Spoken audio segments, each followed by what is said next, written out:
I am Dr. Vadiraju Rakesh, State President, Telangana Network Hospitals Association.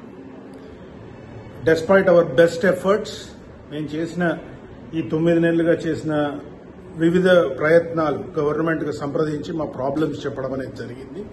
చెప్పినా కూడా ఈ problems ఏవి కూడా సాల్వ్ కాలే, ఎక్కడేసిన గుంగళి అక్కడే ఉన్నట్టుగా ఉంది. దీనికి సంప్రదించి మేము ఈసారి కూడా దాదాపుగా ఆగస్ట్ 20th నుంచి మొన్నటి వరకు వివిధ ప్రయత్నాలు చేశాము. అవన్నీ విఫలమైన కారణంగా ఇవాళ రాత్రి 12 గంటల నుంచి ఆరోగ్యశ్రీ సేవలు తెలంగాణలో నిలిపివేయడం అనేది జరుగుతోంది.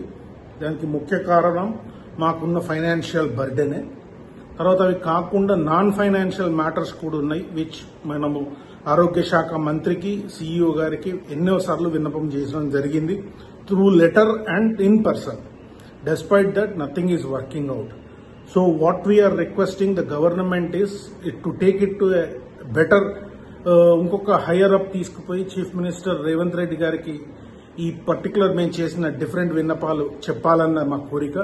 చెప్పి మమ్మతో సంప్రదించి దానికి కావాల్సిన తగు చర్యలు తీసుకుంటే ప్రజలకు ఇబ్బంది కావాలన్నది కాదు, మా ఇబ్బందులను పట్టించుకోవాలన్నది ఒకటే కోరిక. ఆరోగ్యం పేద ప్రజలకు అందించే హాస్పిటల్స్ అనారోగ్యం పాలవుతున్నాయి. వీటిని పట్టించుకోండి. వీటిని పట్టించుకుంటే మనందరం కలిసి మెరుగైన వైద్యం ప్రజలకు అందించగలము. దయచేసి ఇది ఒక విన్నపంగా భావించి మాకు తగిన రీతిలో దీనికి ఉపశమనం చూపించాలి. ఒక పర్మనెంట్ గా ఆరోగ్య తెలంగాణ మార్చుకోవడానికి మా సాయశక్తుల ప్రయత్నం చేస్తామని హామీ ఇస్తూ మీరు దానికి కావాల్సిన తగు చర్యలు చేసుకోవాలి. ఇందులో first is release of all dues, next regular payments, redrafting of MOU, readdressal mechanism, different injustices done to us to be abolished. These are our small demands, sir. We request అందరినీ హెల్త్ కి సంబంధించిన ప్రతి ఒక్కరిని, health minister గారిని, finance minister గారిని, chief minister గారిని, health secretary గారిని, Aarogyasri CEO గారిని అందరినీ చేతులెచ్చి జోడించి చేసే విన్నపం ఇది.